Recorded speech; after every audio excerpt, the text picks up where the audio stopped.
On the icy slopes of Takur Ghar in southern Afghanistan, a team of Navy SEALs find themselves in fierce combat, battling through knee-deep snow. They come under fire from Taliban and Al-Qaeda insurgents, wielding rifles and machine guns. With most of the SEAL team already pinned down, Master Sergeant John Chapman seizes the initiative, pushing forward up the slopes to divert enemy fire from his comrades. Discovering an enemy bunker, he engages in a deadly close-quarter firefight, eliminating its occupants. Even as a SEAL team leader ascends the mountains to support him, Chapman emerges from the bunker and confronts a second enemy position, sustaining several direct hits in the process. Though he succumbed to his wounds before medical aid can reach him, his courageous actions saved the lives of his squad mates, earning him a posthumous Medal of Honor. The sacrifice of John Chapman added yet another name to the roster of those who perished seeking justice for September 11th, a date etched into the American consciousness. On that fateful day, members of Al-Qaeda seized control of 4 planes, while one was diverted from its target by the bravery of its passengers. The other 3 stalked the Pentagon and the World Trade Center, resulting in nearly 3,000 casualties in the deadliest terrorist attack ever on US soil. Amidst the rescue efforts and the aftermath, a call for retribution echoed across the wounded nation, regardless of perpetration. This attack demanded a response. From the outset, US intelligence operatives focused on Osama bin Laden, the leader of Al-Qaeda, and scion of one of Saudi Arabia's wealthiest families.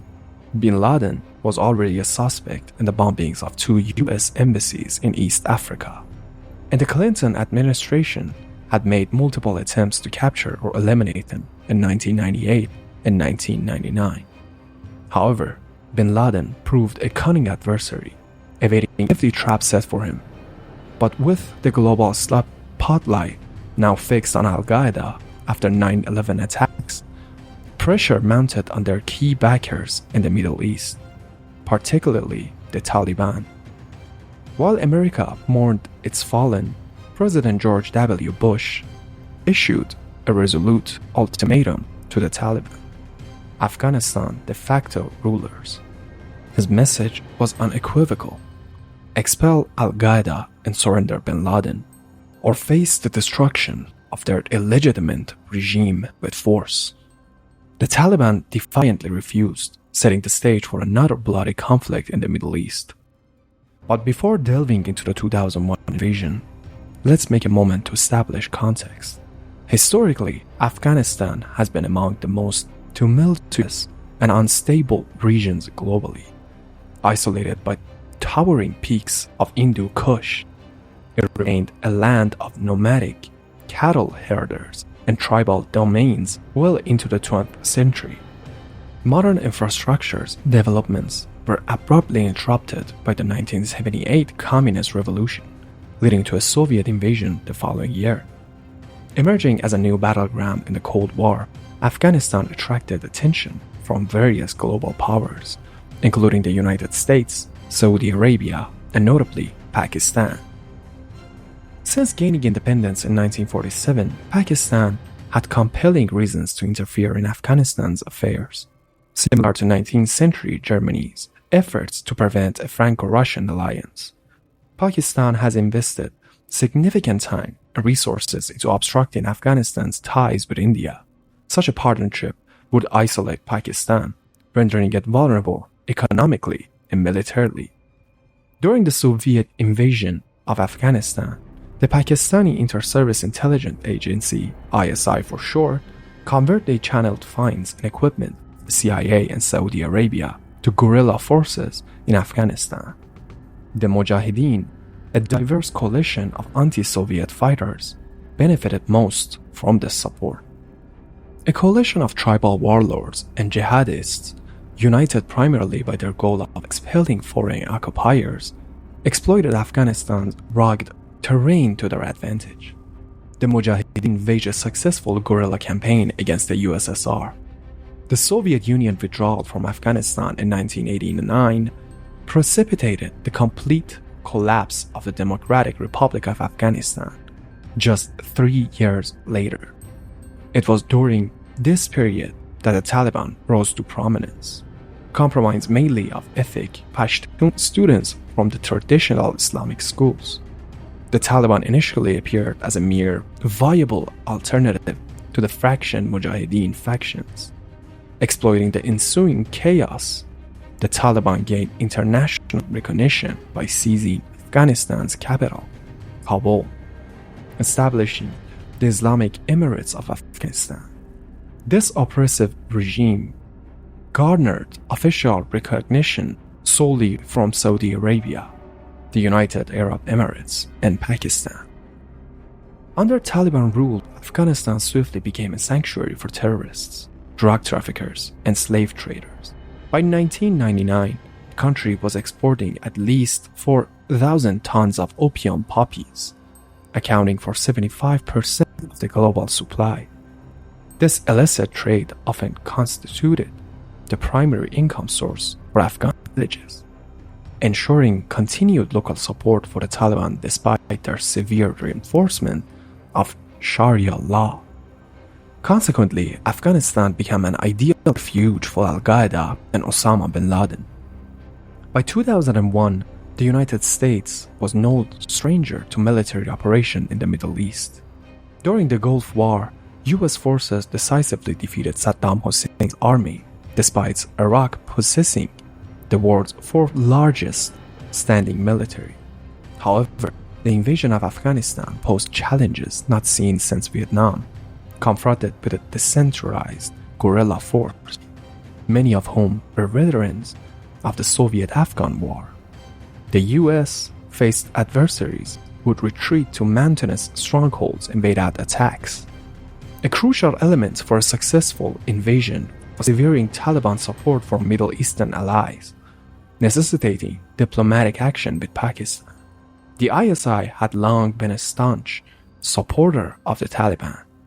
The US issued a straightforward ultimatum: Pakistan must choose between supporting the Taliban or aligning with America. When the ISI leader sought Deputy Secretary of State Richard Armitage's consideration of historical complexities, Armitage famously responded, "No, history begins today." Pakistan officially re-announced its support for the Taliban on September 15th, just 4 days after 9/11. The subsequent move involved establishing contact with the sole opposition group remaining in Afghanistan against the Taliban, known as the Northern Alliance. Based in the remote Panjshir Valley, the Northern Alliance primarily consisted of former Mujahideen who had agreed to set aside their differences and present a united front against their adversaries. On September 26, an 8-man team of CIA agents operating under the codename Jawbreaker arrived in the Panjshir Valley. Their objective was to secure the cooperation of the Northern Alliance, a task made considerably easier by the $3 million in cash they had brought with them.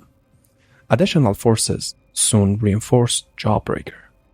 Task Force Dagger initiated the provision of equipment and training to the Alliance militia. 10 days later, a coalition led by the United States launched an aerial bombing campaign. Taliban fighters across the country had their morning prayers rudely interrupted by thousands of pounds of US ordnance raining down on air bases and military infrastructures. Within 24 hours, the Taliban's air defense network was obliterated, and ground forces were able to advance. The coalition included personnel from several nations, such as the United States, United Kingdom, Australia, Canada, and New Zealand. Initially, however, only the US and UK were directly involved. Additionally, special forces units from the dozens of countries participated in the invasion. The first Special Forces squads were inserted into Panjshir Valley using the same route as the Jawbreaker team. There, they met with the overall commander of the Northern Alliance, Fahim Khan, and embarked on a challenging trek through the mountains to Mazar-e-Sharif. a city controlled by the Taliban. Concurrently, members of 75 regiments of U.S. Army Rangers were airdropped onto an airstrip south of Kandahar. Due to skirmishes with the Northern Alliance nearer to the city, only one unfortunate Taliban soldier remained as guard. With the airstrip secured as a forward operating base for subsequent operations, the assault on Mazar-e-Sharif commenced on November 9. Although the Taliban had fortified the city, their defenses merely prolonged the inevitable. Following several days of bombing by the US Air Force, 2,000 Northern Alliance fighters led by General Abdul Rashid Dostum stormed the city to eliminate any remaining resistance. After a battle lasting just 19 minutes, 700 Taliban fighters had been killed or captured, with fewer than 15 casualties suffered by the Northern Alliance. The Fall of Mazar-e-Sharif stunned both the Taliban and US Central Command, as both had anticipated prolonged resistance required extensive urban combat. However, with the road to Kabul now wide open, the Northern Alliance wasted no time advancing south toward the capital. To their surprise, residents in Kabul collapsed a mere 3 days later. This trend persisted for several weeks, rendering conventional resistance futile. US air superiority was absolute, and any movement in the open invited certain death. The most significant battle during this period occurred in Kunduz, where coalition forces besieged 5,000 Taliban and Al-Qaeda soldiers for 12 days. Simultaneously, the 75th Ranger Regiment conducted assaults on Taliban camps in the mountains surrounding Kandahar. America was sending a clear message. Its forces could strike anywhere, anytime, without warning, leaving no place for the enemy to hide. However, despite the progress made, events were about to take a challenging turn. On November 25th, a prisoner revolt erupted at Qalai-Jangi, near Mazar-e-Sharif. More than 600 Taliban and Al-Qaeda POWs seized control of the fortress and its armory, which housed heavy weapons such as machine guns and rocket launchers.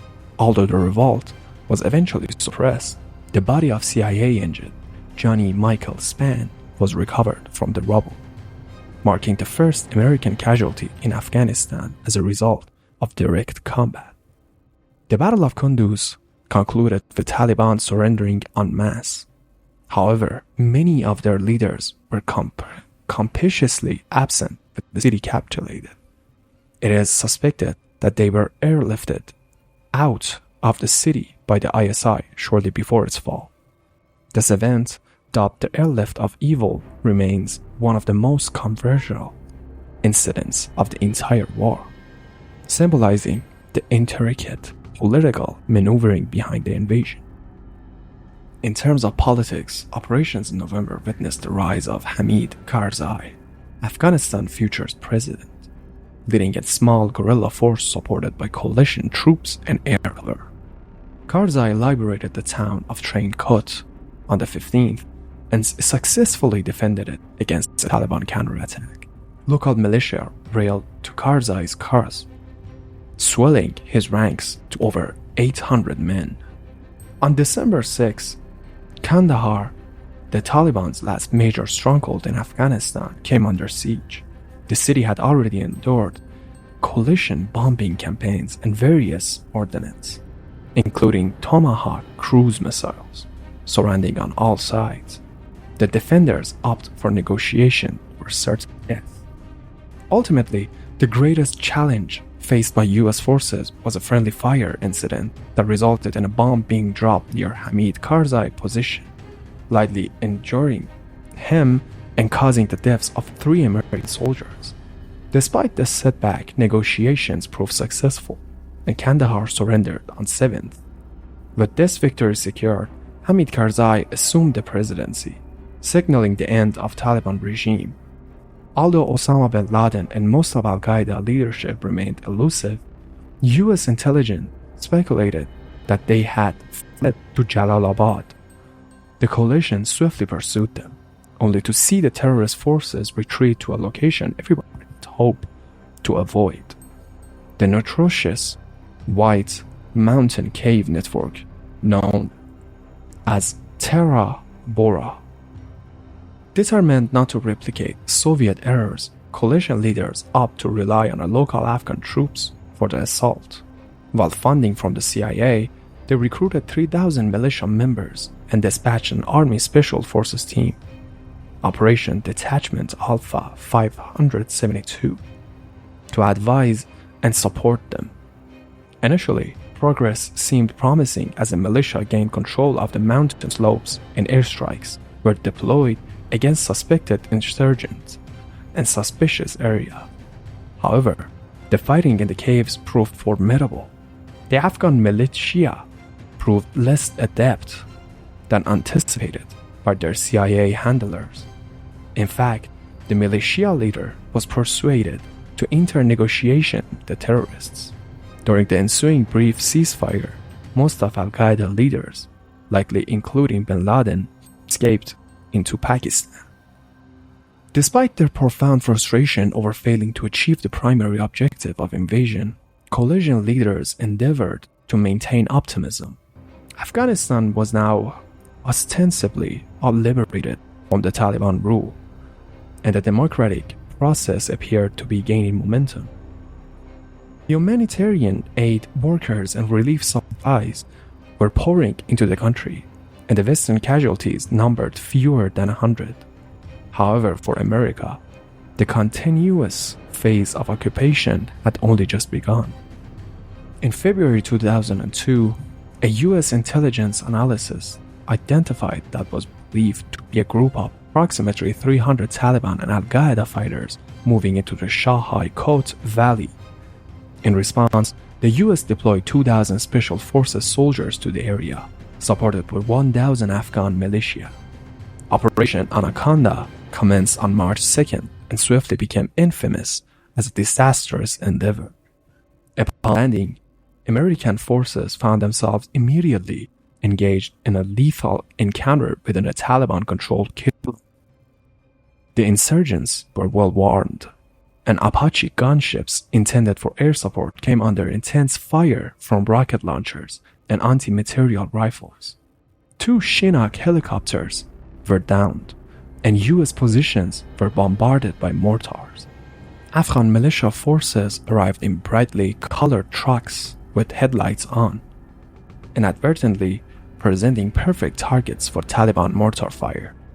Despite eventual numerical superiority, superior training, and air support turning the tide in favor of Americans, Operation Anaconda exposed critical flaws in both tactical execution and coordination with local forces. Even after the valley was cleared, only 23 Taliban bodies were recovered. The exact number presented remained unverified, but it is estimated that at least 600 or more were initially suspected, most of whom likely escaped across the border as the battle turned. 8 US soldiers were killed and dozens more wounded. The hollow victory of Operation Anaconda set the tone for US military operations in Afghanistan for the next decade. The onset of Iraq War in 2003 diverted resources away from Afghanistan, leaving the newly UN-sanctioned government largely powerless outside Kabul. Most significantly, Osama bin Laden remained at large, his whereabouts unknown and his debt to American people unpaid. The pursuit of the infamous leader of Al-Qaeda would continue long after Afghanistan faded from the headlight.